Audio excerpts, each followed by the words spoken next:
Loodusega olen seotud olnud juba väga noorest east saati. Viimased 5 aastat on kaameraga retked loodusesse juba minu elu lahutamatu osa.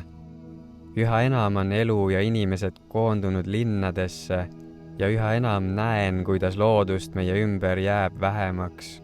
Olgu selleks teguriks praegu väga aktuaalsel kohal olev metsaraie või ka igasugu muud kaevandused, karjäärid, turbamaardlad ning looduse arvelt ehitatav moodne taristu.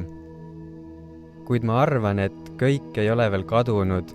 Ma usun, et meil on võimalik elada suuremas kooskõlas loodusega ja ka kliimamuutustega toime tulla, kui sellesse kõik ühiselt panustame.